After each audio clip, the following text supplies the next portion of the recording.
ஓம் சரவண பவ. அன்பர்கள் அனைவருக்கும் ஆத்ம வணக்கங்கள். இந்த பதிவு சிறப்பான பதிவு. ராகு கேது பெயர்ச்சி பலன்கள். முன்னெல்லாம் சனி பயிற்சியை பார்ப்பாங்க, குரு பயிற்சியை பார்ப்பாங்க. இப்போ ராகு கேது பயிற்சிகளையும் ரொம்ப எதிர்பார்ப்பு அதிகமாக இருக்குது. ஒன்று மட்டும் தெரிஞ்சுக்கோங்க, நைசர்கிய பலத்தில் கிரகங்களுடைய வரிசையில் ரொம்ப பலம் பெற்றவர்கள் இவர்கள். இவங்க தான் பிக் பாஸ். இந்த ராகு கேதுக்களை தாண்டி மற்ற கிரகங்கள் எதுவும் வேலை செஞ்சிட முடியாது. ஏன்னா மற்ற 7 கிரகங்கள் செய்ய வேண்டிய வேலையை இவங்க ஒரு கண்ணிமைக்கும் நேரத்தில் செஞ்சுருவாங்க.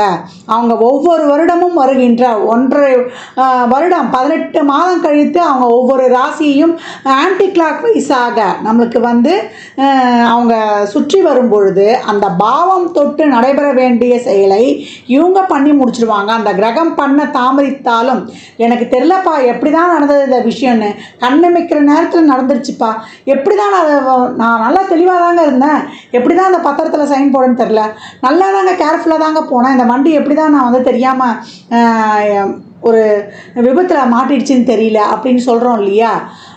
ரொம்ப நம்பினாங்க. இவன் ஏமாற்றிட்டு போயிடுவான்னு நான் நினைக்கல. கொஞ்ச நேரத்தில் என் கண்ணை கட்டிடுச்சு, எப்படியும் என் கையில் இருக்க பணத்தை வாங்கிட்டு போயிட்டான், இல்லை என் கிட்ட இருக்கிற ஒரு பணம் களவு போயிடுச்சு, இப்படியெல்லாம் சொல்கிறோம். நம்ம ஒரு நல்லது திடீர்னு தெரியல, எனக்கு ஒரு பெரிய ஜாக்பாட் அடிச்சிருச்சு அப்படின்னு நம்ம எதிர்பார்க்காத நல்ல விஷயங்கள் நடப்பதற்கும் எதிர்பாராத ஒரு சாதகமற்ற விஷயங்கள் நடப்பதற்கும் இந்த ராகு கேதுக்கள் காரணமாகறாங்க. அதனால் சனி பெயர்ச்சியை கண்டு பயப்படுவதை விட ராகு கேது பெயர்ச்சியை தான் ரொம்ப கவனமாக இருக்கணும். ஒவ்வொரு பாவம் தொட்டு அவங்க எழுதி வச்சுட்டு போயிடுவாங்க. அதற்கேற்றார் போல் இவ்வளோ இருக்குதா, அவர் சித்திரகுப்தன் மாதிரி எழுதி வச்சுருவாங்க. இவர் சனி பகவான் யமதர்மராஜா மாதிரி நம்மளுக்கு அந்த பாவங்களுக்கு ஏற்ற அந்த கர்மாவுக்கு ஏற்ற ரிசல்ட்டை இந்தந்த காலத்தில், அது 7.5 சனியாக, அஷ்டம சனியாக, இல்லை சனி தசா புத்தி வரும்பொழுது கண்டக சனியாக, அர்த்தாஷ்டம சனியாக, 7.5 சனியில் 3 பீரியடு அதை ஜென்ம சனியில் வச்சு செஞ்சிருவார் நம்ம ஆள் அப்படின்னு சொல்லிடலாம். அப்படி அவர் தீர்ப்புகளை கொடுக்கக்கூடியவர் தான் சனி. அதனால தான் விதியை நிர்ணயிப்பவர், கர்மக்காரங்க அப்படின்லாம் நம்ம அவரை கண்டு அஞ்சுகிறோம். நம்ம திருத்தி நம்ம நல்வழிப்படுத்த போகிறார் சனி பகவான். இப்போ இந்த காலகட்டம் இந்த ராகு கேதுக்கள் 12 ராசிக்கும் அமர்ந்து எப்படிப்பட்ட பலாபலன்களை தரவிருக்கிறாங்க என்பதை பார்க்கவிருக்கிறோம். பதிவினை முழுமையாக கேளுங்க. தாங்கள் கேட்பதோடு மட்டுமல்லாமல் தங்கள் உற்றார் உறவினருக்கும் பகிருங்க. இதில் சொல்லியிருக்கின்ற எளிமையான வழிபாடுகளையும் வாழ்வியல் செயல்பாடுகளையும் சாத்வீக பரிகாரங்களையும் பின்பற்றி வாழ்வை வளமாக்கிக் கொள்ளுங்கள். இந்த சாயா கிரகங்கள் சொல்லக்கூடிய யோகத்துக்கு காரகனான ராகு பகவானும் ஞானத்துக்கு காரகனான கேது பகவானும் வருகின்ற வைகாசி மாதம் 4ஆம் தேதி 18/5/2025 ஞாயிற்றுக்கிழமை இரவு 7:38 மணிக்கு அவர் கன்னி ராசியிலிருந்து கேது பகவான் சிம்ம ராசிக்கும், ராகு பகவான் மீன ராசியிலிருந்து நமக்கு கும்பராசிக்கும் பயிற்சி ஆகிறாங்க. இந்த பயிற்சியால் 12 ராசிகளுக்கு சந்திக்கக்கூடிய சாதகமான பலன்களையும் சாதகமற்ற சூழல்களையும் தெரிந்து எவ்வாறு சிறப்பாக கடந்து வரலாம் என்பதை தனித்தனி பதிவுகளாக காணவிருக்கிறோம். மகர ராசி மகர லக்னத்திற்கான ராகு கேது பயிற்சி பலன்கள் என்ன மாதிரியான பலன்களை பெறப்போகிறாங்க அப்படின்னு பார்க்கும்போது நல்ல அருமையான பலன்கள் இருந்தாலும் கொஞ்சம் நிதானம், விழிப்புணர்வு, அதே போல் ஒரு செலவுகளில் ஒரு கவனம் தேவை அப்படின்றத குறியிடுது. இந்த 3 விஷயங்கள் அவங்க ரொம்ப கவனமாக இருக்கணும். 7 சனி முடிந்தாலும் 2ஆம் இடத்துக்கு ராகு வருகிறாரே என்ற ஒரு அச்சமும், 8இல் கேது வருகிறாரு என்ற ஒரு பீதியும் அவர்களுக்கு நிறைய ஆட்கொண்டு இருக்குது அப்படின்னு சொல்லலாம். முழுமையாக வெளியே வந்துட்டோன்னு பார்த்தா என்னம்மா அடுத்து ஒரு சிக்கலில் போய் மாட்டுவோமா அப்படின்னு இந்த கிரகங்கள் பயிற்சி ஆகி கொண்டு தான் இருக்கும். இதை எப்படி ஹேண்டில் பண்ணலான்றதை பார்த்துடலாம். 2ஆம் இடத்திற்கு ராகு வருகிறார். அவர் 2க்கு உரிய சனி 3ஆம் இடத்திற்கு செல்கிறார். அப்போ 2ஆம் அதிபதியும் அவர் தான். இப்போ வரக்கூடிய இடமும் அவருக்கு ஒரு சாதகமான இடம். வருமானம் நிச்சயம் உண்டு. தொழிலில் உங்களுக்கான ஒரு நல்ல வாய்ப்புகள், ஒரு நல்ல ஒரு பொருளாதார முன்னேற்றம், ஒரு வசதி வாய்ப்பு பெருகுவது, அதே போல் உங்களுக்கான ஒரு வெளிநாடு வேலை வாய்ப்பு, மாணவர்களாக இருந்தால் உயர்கல்வி கிடைப்பது, அதற்கான ஒரு லோன்லாம் உங்களுக்கு ரொம்ப சிறப்பாக பாஸ் ஆகிடும் அப்படின்னு சொல்லலாம். ஒரு ஹைக் சம்பளத்தோட உங்களுக்கு ஒரு வேலை மாற்றம், பதவி உயர்வு, ஊதிய உயர்வு, உத்தியோக உயர்வுடன் கிடைக்கும் அப்படின்னு சொல்லலாம். வெளிநாட்டில் ஒரு பிஆர் கிடைக்கிறது, இதையெல்லாமே இந்த ராகு கொடுத்துருவார். ஒரு நல்ல ஒரு திருமண வாழ்க்கையில் பிரச்சனை இருந்தாலும் அதெல்லாம் பேசி தீர்த்து ஒரு மறு திருமணத்திற்கெல்லாம் ஏற்பாடு பண்ணுறது, ஒரு குழந்தை பாக்கிய ஆரோக்கியத்திலிருந்து, குடும்பத்தில் ஒரு உறுப்பினர் வருகையிலிருந்து இந்த மாதிரி பலவிதமான ஒரு நல்ல செயல்களும் அந்த 2ஆம் இடத்துல கொடுத்துருவாரு அப்படின்னு வந்து சொல்லிடலாம். இந்த பொருளாதாரத்திலும் உங்களுடைய தொழிலையும் ஒரு அபரிமிதமான முன்னேற்றங்கள் இந்த காலகட்டம் ரொம்ப அருமையாகவே இருக்கும் அப்படின்னு வந்து சொல்லிடலாம். இந்த காலகட்டம் 3வது நபர்கள் தெரியாதவர்களை மட்டும் குடும்பத்தில் வந்து நம்ம இன்வால்வ் பண்ணக்கூடாது. அப்போ கணவன் மனைவி புதுசாக கல்யாணம் ஆகிருக்குதா, மற்றவர்களுடைய பேச்சை கேட்டு உங்கள் 2 பேருக்குள்ள சலசலப்பு வரக்கூடாது. குடும்பம்னா நீங்களும் உங்கள் மனைவி தான், உங்களுடைய பெற்றோரும் சரி, உங்கள் மனைவியுடைய பெற்றோரும் சரி, அவங்கெல்லாம் வந்து தேர்ட் பர்சன் தான். இந்த காலகட்டம் மற்ற குடும்பத்தை நீங்கள் பஞ்சாயம் போகிறதோ, உங்கள் குடும்பத்தை மற்றவங்களை வந்து தலையீடு வைத்துக் கொள்கிறதோ, இந்த விஷயங்கள்லாம் செய்து கொள்ளக்கூடாது. வெட்டியில் இருக்கக்கூடிய கேதுவும் நம்ம வந்து ரொம்ப அலர்ட்டாக இருக்கணும். தேவையில்லாத வழக்கு, மம்பு, பஞ்சாயத்து இதெல்லாம் வந்து தானாக தேடி வரும். மற்றவங்களால வந்து ஹெல்ப் பண்ண சொல்லி ஒரு இக்கட்டான சூழ்நிலை வரும். எனக்கு அந்த உதவி பண்ணுங்க, எனக்கு ஒரு பொருளாதார இது பண்ணுங்க, எனக்கு ஒரு வேலை வாங்கித்தாங்க. நம்மளே ஒரு இக்கட்டான சூழலில் இருப்போம். நம்ம நெருங்கியவர்கள் கேட்கும்போது நம்ம ஒன்றுமே சொல்ல முடியாது. அந்த மாதிரி ஒரு தேவையில்லாத பிரச்சனைகள், தேவையில்லாத ஒரு குழப்பம், தேவையில்லாத ஒரு வீண் வம்பு, சண்டை சச்சரவு, இந்த மாதிரி பிரச்சனைகளையும் ஏற்படுத்தும். ஒரு வழக்கு சார்ந்த விஷயங்களுக்கு ஒரு தீர்வும் இந்த காலகட்டம் கிடைக்கும். தசாபுத்தி சிறப்பில்லாத போதுன்னு சொல்லலாம். அந்த இடத்துக்கு வரக்கூடிய காலகட்டம் வந்து தேவையில்லாத தண்ட செலவு, அனாவசிய செலவு, பெரிய பாரம், மனச்சுமை, ஒரு பிரச்சனை, இதெல்லாம் வந்து நம்ம சுற்றி இருப்பவர்களாலேயே ஏற்படும். முன்பின் தெரியாத ஒரு இக்கட்டான சூழ்நிலையை வந்து, அதாவது திடீர்னு வந்து நம்ம ஃப்ரெண்டோ இல்லை நெருங்கிய உறவினர்களோ கேட்டால் நம்மளால் வந்து அந்த இடத்துல செய்ய முடியாதுன்னு சொல்ல முடியாது. அந்த மாதிரி ஒரு தேவையில்லாத இக்கட்டான ஒரு சூழலை வந்து இந்த காலகட்டம் ஏற்படுத்தி கொள்ளும் அப்படின்னு வந்து சொல்லலாம். குடும்ப வாழ்க்கையில் சரி, கமிட்மெண்ட்லேயும் சரி, பணம் கொடுக்கல் வாங்கலையும் சரி, இந்த காலகட்டம் நம்ம ரொம்ப கவனமாகவே இருக்கணும். நம்மளுடைய தேவையில்லாத ஒரு பிரச்சனைகள்லாம் நடக்குது, அந்த இடத்துல வந்து நமக்கு ஒரு சுமூகம் இல்லாத சூழல் இருக்குதுன்னா அந்த இடத்துல இருந்து நம்ம வந்து தானாகவே கடந்து வந்துடணும். மகர ராசியை பொறுத்த வரைக்கும் இந்த காலகட்டத்தில் தொழிலை சார்ந்து நீங்கள் எடுக்கக்கூடிய அனைத்து முயற்சிகளும் உங்களுக்கு நல்ல ஒரு வெற்றி வாய்ப்பை தரும். தொழிலில் நல்ல மாற்றங்கள் இதெல்லாம் ரொம்ப சிறப்பாகவே இருக்கும். விரயங்கள் ஏற்பட்டுடும். அப்போ இந்த விரயங்களை வந்து நீங்களாக வந்து ஏற்பட போகுது உறுதின்னும் போது நீங்களே வாலண்டியாக வந்து அதற்கான ஒரு விரயங்களை ஏற்படுத்தி கொள்ளணும்னு ஆச்சு. அந்த விரயமாக ஏற்பட்டால் கட்டுக்கடங்காமல் போயிடும். இப்போ நீங்களாக வந்து ஒரு சுப விரயமாக மாற்றிக்கொள்ளணும். ஒரு ஏற்கனவே சொல்லியிருக்கேன், தான தர்மம், ட்ரஸ்ட் ஈடுபாடு இந்த காலகட்டம் தேவை. 4 பேருக்கு உதவி பண்ணும்பொழுது இந்த சர்பகிரகங்களால் கொடுக்கக்கூடிய தொல்லைகளும் சரி, தேவையில்லாத விரயங்களும் சரி நம்மளுக்கு கட்டுக்குள் கொண்டாந்துடும். அப்போ உடல் ஆரோக்கியத்தில் நம்ம பணம் கொடுக்கல் வாங்கல, வாய் வார்த்தையில், ஜாமீனில், குடும்ப சம்மந்தப்பட்ட கமிட்மெண்ட்ஸில் ரொம்ப கவனமாக இருக்கணும். அடுத்தவங்களுக்கு வந்து வாக்குறுதி கொடுப்பதெல்லாம் ரொம்ப கவனமாக இருக்கணும். நம்ம திருமண வாழ்க்கையாக இருந்தாலும் இல்லை திருமணம் பேசி முடிக்கிறதா இருந்தாலும் நம்ம எதனா ஒரு கமிட்மெண்ட்ஸ் கொடுத்துவோம்.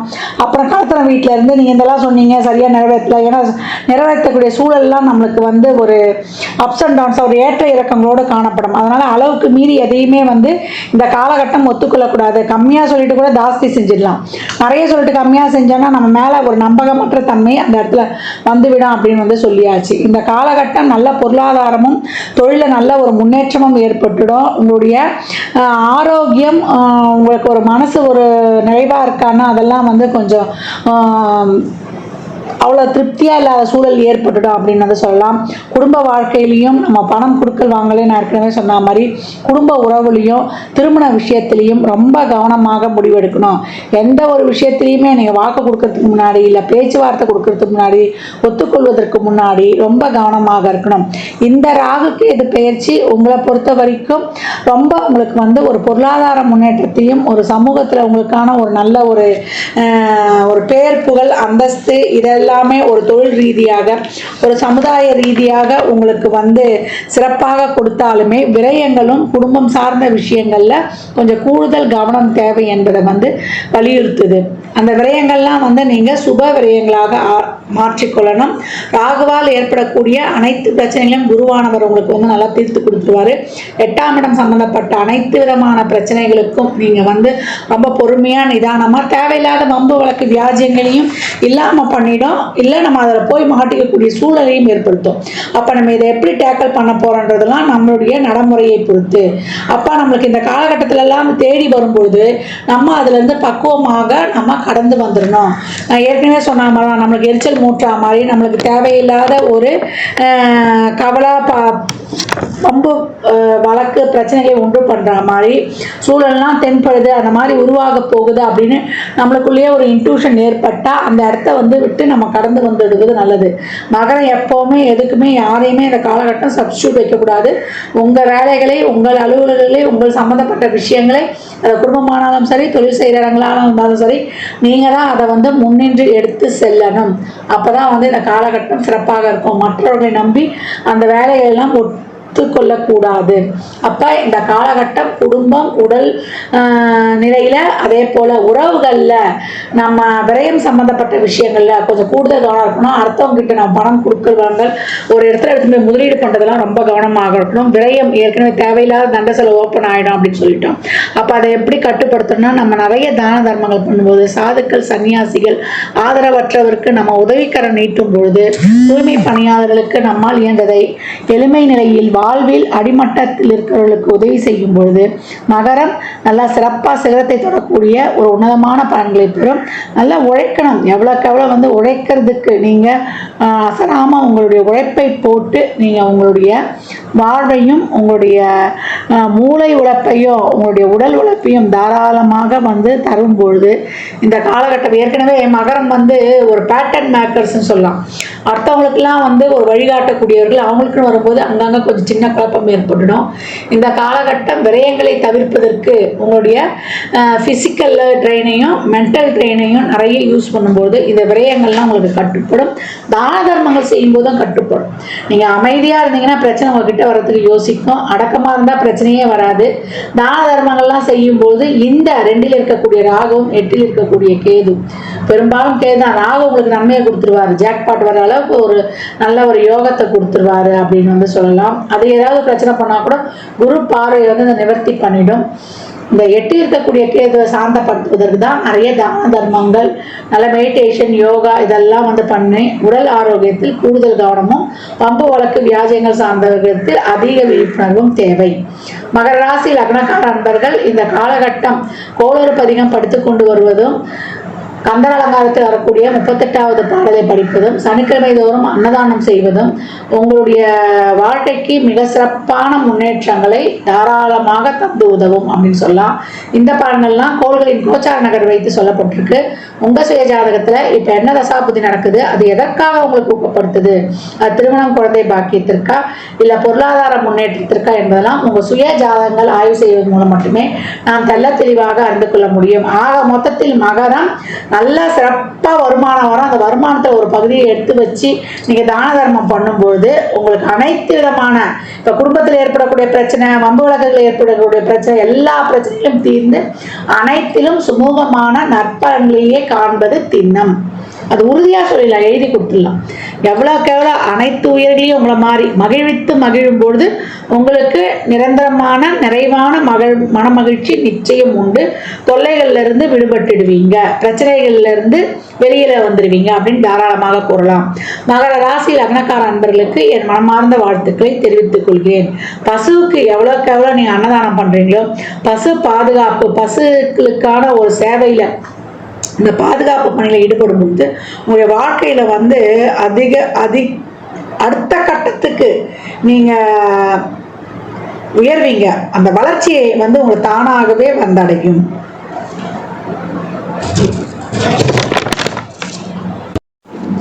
12 ராசிகளுக்கும் ராகுகேது பயிற்சிக்குரிய பலன்கள் சொல்லப்பட்டிருக்கு. இந்த ராகுகேது பயிற்சி பலன்கள் உங்க சுய ஜாதகத்துல இப்ப ராகு எங்க வந்திருக்கிறாரு, கும்பத்துக்கு வந்திருக்கிறாரு, கேது சிம்மத்துக்கு வந்திருக்கிறார். இதே இடத்தில் உங்களுக்கு எந்த ராசி லக்னமாக இருந்தாலும் அந்த இடங்கள்ல ஒரு கிரகம் இருந்தால் மிகப்பெரிய பாதிப்பை உங்களுக்கு ஏற்படுத்தும். அதே போல சனி தசா, ராகு, கேது புத்தி, இல்லை சூரியனுடைய அந்தரமோ இல்லை சந்திரனுடைய தசா புத்தி அந்தரமோ அது நடந்து இந்த இடங்கள்லையும் வீட்லேயும் கிரகம் இருக்கும்போது மிக ஜாக்கிரதையாக மிக கவனமாக ஒவ்வொரு அடியும் எடுத்துக்கணும். இதெல்லாம் வந்து பொது பலன்கள் தான். உங்கள் சுய ஜாதகத்தை ஆய்வு செய்யும்போது இன்னும் சிறப்பாக வந்து நம்ம வந்து ஹேண்டில் பண்ணிடலாம். பொதுவாக இப்போ வந்திருக்கக்கூடிய ராகுவும் இப்போ வந்திருக்கக்கூடிய கேதுவும் நமக்கு என்ன சொல்கிறாங்கன்னா, ராகு நீங்கள் உங்களுடைய அறிவுத்திறமையை வளர்த்துக்கோங்க, உங்களை நீங்களே வந்து டெவலப் பண்ணிக்கோங்க. நீங்கள் ஷேர் பண்ணுற விஷயங்கள் கம்யூனிகேஷன், ஒரு வாட்ஸ்அப்போ ஒரு ஃபேஸ்புக்கோ இல்லை ஒரு ட்விட்டரோ ஒரு இன்ஸ்டாகிராமோ நல்ல விஷயங்களை ஷேர் பண்ணுங்கள். நீங்கள் எவ்வளோக்கு எவ்வளோ நல்ல விஷயங்களை ஷேர் பண்ணுறீங்களோ, நல்ல விஷயங்களை பேசுகிறீங்களோ, அவ்வளோக்கு எவ்வளோ உங்களுக்கு சிறப்பான பலன்களை தரும். உங்களுடைய திறமை உங்களுடைய அறிவை வந்து நல்லா வளர்த்துக்கோங்க. லௌகீக விஷயங்களில் ஈடுபடாதீங்க. நல்லா உங்கள் அறிவுக்கு தீனி போடுங்க. அதே போல் உங்கள் செயல்களை வந்து சிறப்பாக செய்யுங்க. எல்லாத்துக்கும் உங்களுக்கு உண்டான முயற்சியை போட்டுட்டு நீங்கள் கடந்துருங்க. இந்த விஷயம் நான் பண்ணிட்டேன், இது நடந்தே ஆகணும் நீங்கள் பிடிச்சு வைக்கும்போது கேது உங்களுக்கு அதை தராமல் போயிடும்.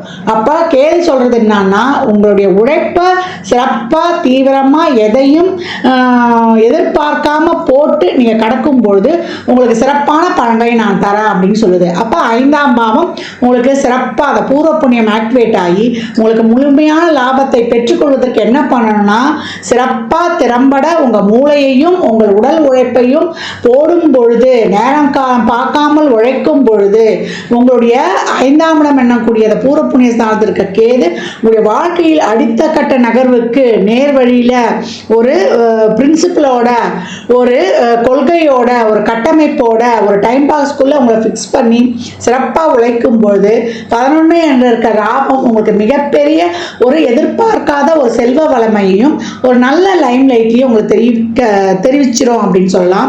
இந்த காலகட்டம் கோளறு பதிகம் படிப்பதும், கந்தல் அலங்காரத்தில் வரக்கூடிய 38வது பாடலை படிப்பதும், அபிராமி அந்தாதியில் வரக்கூடிய 24, 27, 75, 40 இந்த ஆர்டரில் தான் படிக்கணும். படிக்கும்போது மனச்சஞ்சலங்கள் இருக்காது. நவகிரகங்களால் எந்த தொந்தரவும் இருக்காது. நவகிரகங்கள் நமக்கு நன்மை ஆயிடும். எந்தவித தசாபுதியே இருந்தாலும் சிறப்பாக கடந்துடலாம். 12 ராசிக்காரர்களும் ராகுக்கேது நன்மை செய்தாலும் சரி, இல்லை நியூட்ரலாக இருந்தாலும் சரி, இல்லை அதிகப்படியான ஒரு நன்மை இருந்தாலும், சாதகமற்ற சூழல் இருந்தாலும், எல்லோருக்குமே இந்த ராகுக்கேது டிரான்சிட்ல உட்கார்ந்து இருக்கிற இந்த சிம்மத்தையும் கும்பத்திலையும் இதை பின்பற்றும் போது நீங்கள் சிறப்பான பலன்களை வந்து பெற்றுக்கொள்ளலாம். ஒரு சுக்கிர தசா நடக்குது, ஒரு குரு தசா நடக்குது, ஒரு புதன் தசா நடக்குது, உங்களுக்கு வந்து ஒரு சிறப்பான உங்கள் இதுக்கு வந்து ஒரு பொருளாதாரம் கொடுக்குற தசைகளாக இருக்கும்போது மிகப்பெரிய லாபத்தை நீங்கள் அடைவீங்க. இல்லை உயிர் ஸ்தானமாக இருக்குதுன்னும் போது உங்களுக்கான ஒரு நல்ல திருமணம், குழந்தை பாக்கியம் இதையெல்லாம் பெற்றுக்கொள்வீங்க.